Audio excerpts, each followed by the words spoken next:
Stop adding features right now. The specific mistake is why 90% of game dev projects die before they ever launch. You are coding dynamic weather, inventory slots, and realistic footsteps, but you haven't actually proved the game is fun yet. Let's be honest, you are building a simulation and not a game. We have to get over this trap. In the last video, we threw away the 100-page design document. You can find the link to that video in the description below. But now, most of you have walked us into a new trap. This is called the kitchen sink trap, where we try to include all things possible in the game. Today we will together fix this. We will discuss about how to find the minimum viable fun in the game. It is the exact design philosophy Nintendo used to perfect Super Mario Bros. Before they drew a single pixel of art. By the end of this video, we will have 3 rules you need to strip away the bloat, find the fun, and finally finish your game. Let's get into it. First, we need to talk about who you're building this game for. The biggest excuse I hear from developers, and I used to say this to myself in the mirror every night as well, is that the market is too crowded. If I don't make a game for everyone, I won't sell enough copies. I know this fear intimately. Years ago, I spent 8 months building a project that I thought was a masterpiece. I was terrified of excluding anyone, to be honest. So I made a platformer with complex combat for the hardcore players. But I also added easy puzzles for casuals. And I used a cute cartoon art style to appeal to the kids. I thought I was casting a wide net. When I launched, nothing happened. The hardcore players hated the cute art. The casual players hated the difficult combat. And the kids, they couldn't figure out the controls. By trying to build a game for everyone, I built a game for no one. So don't make my mistake. Look at the biggest success of the decade instead. Elden Ring.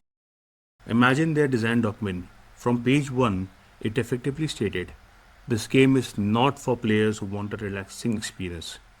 By defining who the game was not for, they liberated themselves. They didn't have to waste time building an easy mode or intrusive tutorials. They focus 100% of the energy on the hardcore audience. So here is your first step. Define your anti-persona. Write down exactly who you are okay with upsetting. When you stop trying to please the entire world, you can finally build up something that a specific group of people will actually love. Now that we know who is playing, let's also talk about what they are playing. I can hear you thinking, but Sid, if I use a minimalist approach, won't my game be boring? Players want content. They want 50 weapons, multiple characters, a skill tree. Well, here's the hard truth. A boring game with 50 features is still a boring game, isn't it? Let's look at Super Mario Bros. If you wrote a bad design document for Mario, you would start listing something like this, right? Around 8 worlds, Bowser, Princess Peach, the Fire Flowers, But a good document will focus on the MVP, the most valuable, part of the game, the jump. Nintendo spent months refining the gravity and the physics of one jump because they knew if jumping on a Goomba isn't fun in a grey box with no graphics, no amount of fire flowers will save it, right? Because players do the jump most often. This is what I mean by building a toy. Don't list every enemy, list the core interactions. Complexity doesn't come from adding more mechanics. It comes from combining simple ones. But now you might be worried. What if my mechanics are simple?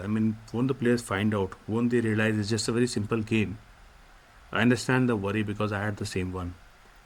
This is where we perform a magic trick. Let's take the example of Skyrim. On the back end, their leveling system is just a boring spreadsheet.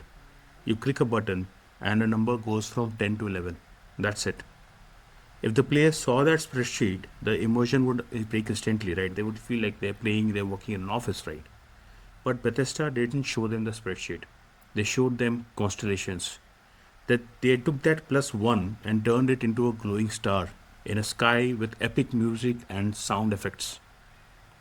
The math stayed simple, but the feeling became legendary. Don't try to make your code complex. Make the experience feel big enough. Focus on the toy, the math to make sure it works. Then use your theme, the art and the sound, to turn that simple math into magic. Okay, remember the promise I made at the start about solving hard math problems without being a genius. This is where most indie devs and most game developers quit.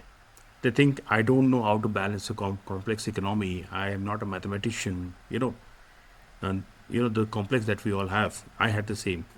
The good news, you don't need to be a mathematician. You just need to be a referee. Let's look at Mario Kart as an example. The designers had a massive problem: the runaway leader. If the best player gets too far ahead, the race becomes boring for everyone else because nobody thought they had a chance to win. Did they write a complex algorithm to dynamically, adjust the engine speeds based on distance? No, but that would make the game feel very unfair. They added up the blue shell. It's a simple rule. If player is in first place, punish them in some way or the other. This is called rubber banding. Your design document doesn't need formulas. It just needs simple rules, like the blue shell. That stops the winner from ruining the fun for everyone else. Now, together we have covered a lot of points, right? But before we go any further, let's look at where we stand. We have learned three massive things today. Number one, exclusion is power. You need an anti persona to decide who you're not building the game for. Number two, the toy comes first. What is the core mechanic they're featuring on? Number three, you are a referee. You need rules, not just maths.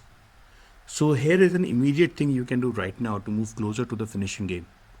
Open your project notes, look at all the feature list. Find one thing that you are building just because other games have it. Maybe it's a crafting system or a complex inventory, right?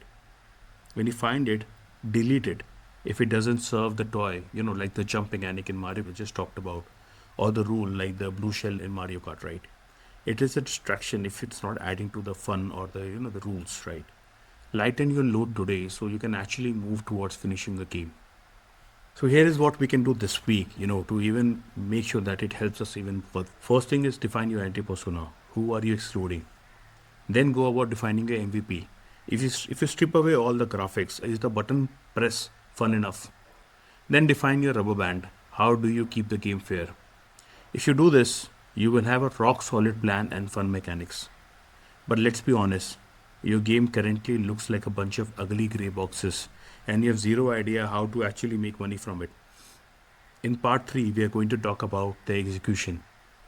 We look at how Among Us used art as a gameplay mechanic and how Hollow Knight built a business model before they finished the game.